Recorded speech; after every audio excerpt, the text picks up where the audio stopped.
Good morning, Florida lacrosse fans. Friday, last day of the, next to last day of the regular season. Although, based on the schedule, there's only a couple of games being played around the state tomorrow. So, this is effectively the end of the season. And obviously, with district brackets or district playoff seeds already out there, clear up something from yesterday first. Talked about taking a little bit deeper look at the Oviedo Lake Mary issue in their district on the seeding. Oviedo, obviously, with the double overtime win at home. Lake Mary, to be fair, did play a significantly tougher schedule. I would probably not really fault the math and the system for this, although I can certainly understand Oviedo's feelings about this. When you have to play the extra game in the district, obviously it's a little bit more difficult, but the most important thing about this was the home game for the finals, with Oviedo likely traveling to Lake Mary should both teams get through to that game. Not quite as horrible a thing as you would think on the surface of the head-to-head. But it does kind of bring up the idea that maybe FHSAA should think through a little bit about, in this type of situation, would you weight the head-to-head a little bit more than you would the power ranking and take that into consideration next year? It's probably not a bad idea to put into writing your criteria so that people understand it. It will sort of take away the angst after the fact on these types of things. Second thing before we get into the scores is that I was scheduled to go see Berlin hosting Baron Collier tonight. I'm going to skip that one. Apologies to the Berlin and Baron Collier kids and crowd. I suspect it's not going to be that close a game, and it's a pretty good trip for me. And I think I'm going to stay home after doing 4 straight days and catch the Ocall Ponte Vedra game on the stream. Apologies to Coach Belando, Coach Silvio, for not being there. But I am a little worn down today. So good luck to both those teams tonight. Okay, let's get into the scores. Far more close games than blowouts last night, which is nice. East Ridge 13-6 over Foundation. South Fork 9-8 over West Boca. Olympia 11-5 over Apopka. Pinecrest with a close 7-5 win over Stoneman. I'm a little surprised that it was that close, but good effort for Stoneman. St. John Paul 12-4 over Jupiter Christian. And St. John Paul continues their late season surge. So looking forward to that district. Jesuit finishes up their nice year with the 9-2 win over Admiral Farragut. Calvary Christian of Tampa 9-8 over Alonzo. Western rebounds after their loss 2 nights ago with the 13-8 win over Cardinal Gibbons. Also, I noticed it looks like the Cardinal Gibbons Gulf Coast game has been taken down from Max Preps. So I was hoping to attend that and see Trace Davidson. Unfortunately, it looks like I won't be able to do so. Lakewood Ranch 11-10 over Lakeland. Dr. Phillips 10-8 over Seminole. Plant finishes their great season out with the 16-6 win over Berkeley Prep. Kings 13-4 over Dwyer. West Broward 14-7 over Cypress Bay. Lake Mary with the comfortable 14-3 win over Windermere. That hurts Windermere in the rankings in my eye. And then we had the Jupiter Benjamin result 13-8. I'll get back to that in a couple of minutes. Easy winners last night: Calvary Christian, Fort Lauderdale, Naples, Northside Christian, Riverdale, Jensen Beach, Lake Minneola, Vieira, Bartow, and Lake Cal, all with easy wins. Last night's Jupiter Benjamin game, I did not see the first one. Second one ended basically the same way. First one was 12-7. This one was 13-8. People I talked to in the stands thought it played out pretty much the same way. Difference being Benjamin played zone in the first game and mostly man-to-man in the second. Jupiter's offense just looked fabulous last night. Very efficient. They were able to get a number of inside finishes, backdoor cuts. Off-ball movement was excellent. Ball possession was really high-end. They have a lot of talent up front. Michael Smith at the face-off circle dominated there. Kept Benjamin from ever getting a chance to make a run. Jupiter scored 4 goals in less than a minute and a half in the second quarter to take it from 3-2 to 7-2. And the teams basically traded goals for the most part back and forth the rest of the game. But it never quite looked like Benjamin was going to make a run at any point in the second half. One of the things that was very interesting, Jupiter is a very large stadium. I'm guessing it seats at least 3,000 or more when packed. Unfortunately, with the COVID regulations, we probably only had maybe 150, 200, something like that in the crowd. And although the benches were quite animated and quite emotional and quite loud, there were times during the game when I thought I was at the theater, watching a play, and fans in the stands just kind of waiting to react to the key line or the end of the song, or in this case, a goal being scored. There was very little emotion in the stands, and I could clearly hear coaching directions and others yelling from the bench. And those who know that stadium know that that press box is very high. It is very far away from the benches. And to be able to hear that, it took away from the emotion. And I'm afraid that games at Benjamin, the stands are right on the field. It's tighter packed. You're going to hear a little bit more when you're over there. I hope that, given these are now 2 different classes, with them not having a chance to play in the playoffs, that over the long run, the rivalry dissipates a little bit, at least when it comes to the emotion of the games. And it was really a bit of a shame last night, but congrats to Jupiter. They just played a terrific game and just was able to put themselves in a position, looking at a first round that should not be difficult for them. Then the matchup with St. Thomas in all likelihood. And from there on to the Final Four. And that Final Four could very well be Ponte Vedra, Plant, Jupiter, and Winter Park. And that's just worth the price all by itself. So looking forward to how that runs out. On tonight's schedule, Pensacola Catholic is hosting Niceville. Timber Creek hosting Holy Trinity Episcopal. That's actually an interesting game for me to pay attention to see how Holy Trinity handles this. Hagerty's hosting Lake Cal. Menendez is hosting Mandarin.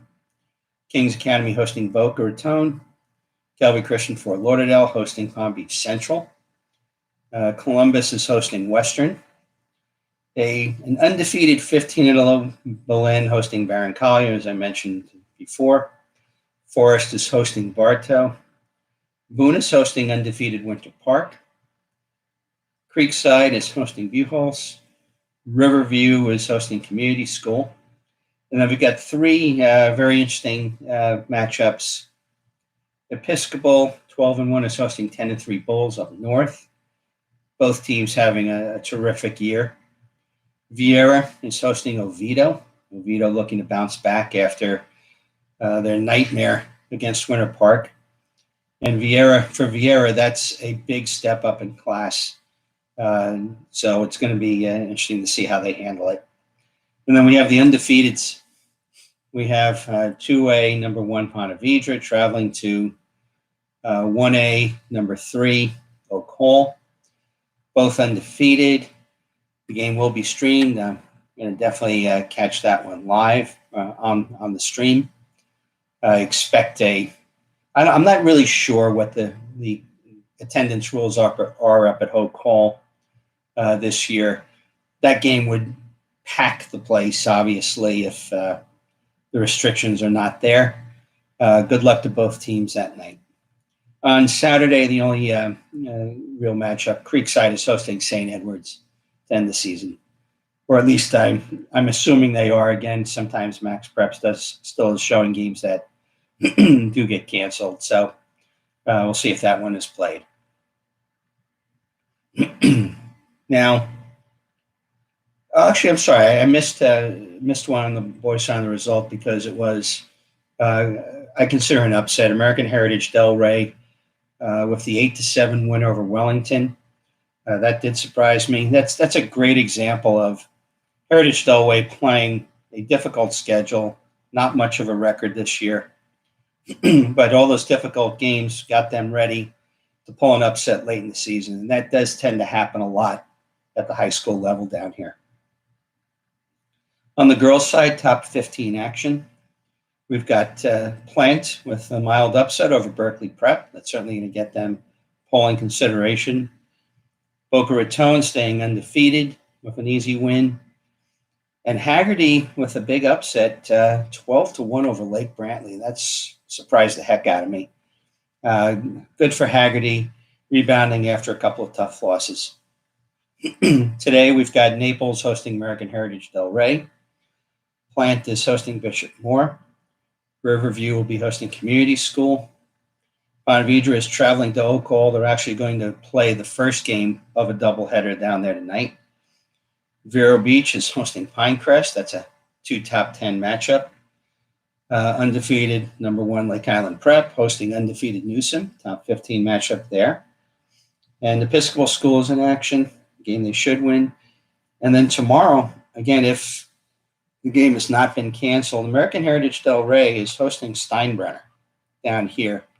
And if that game is played, I might sneak over and watch some of that to get a better feel for Steinbrenner. Heritage Delray is a known item to me, but I want to see how Steinbrenner handles this challenge. Okay, on the college side, we've got Inside Lacrosse did their midseason All-American list that was published yesterday. 2 Florida kids, Jared Bernhardt, Lake Brantley in Maryland, Mikey Adler, Duke, and St. Thomas Aquinas, both first-team midseason All-Americans. Terrific, if that holds. I think there were 13 people named to that first team, and for 2 of the 13 to be from our state, that's terrific. We also had Wyatt Schupler on the honorable mention list. I checked to see if Ashton Wood was honorable mention, but he didn't make it there. We'll see what happens as the season goes on with that.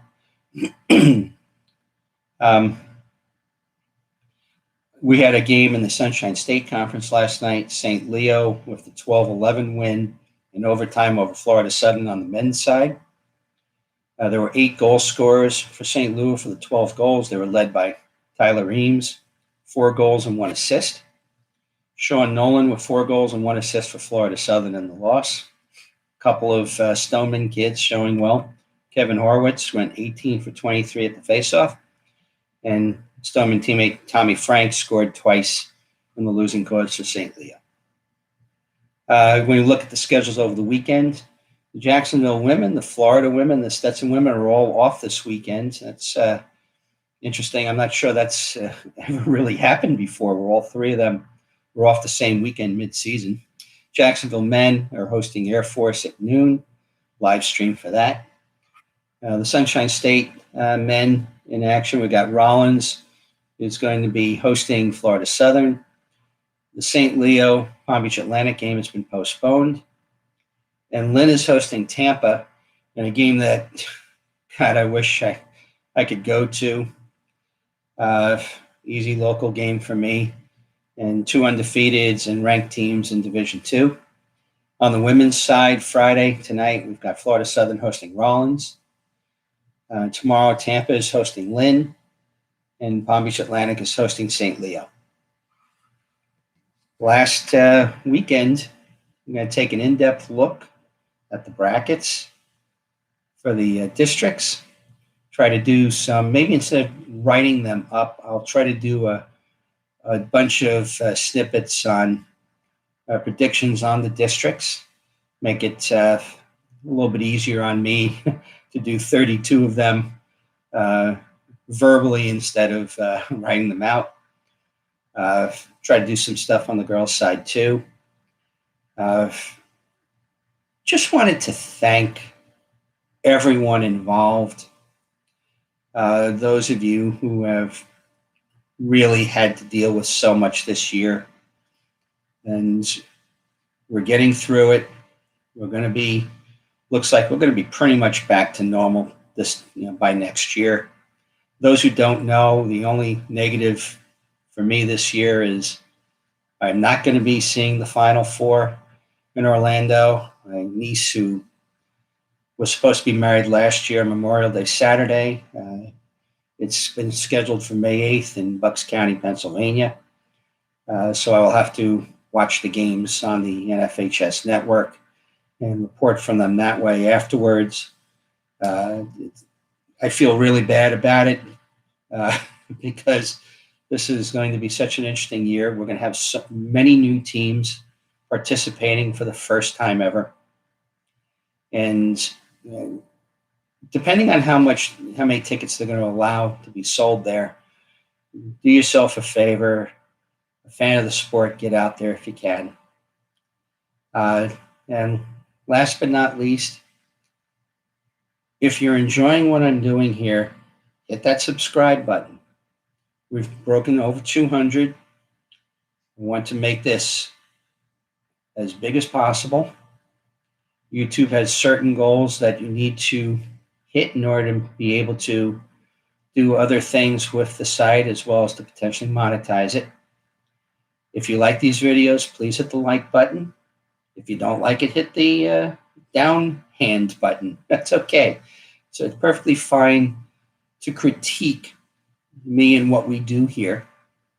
But I really appreciate the support. The people have come up to me and said they like what they see here. They appreciate what we perform here.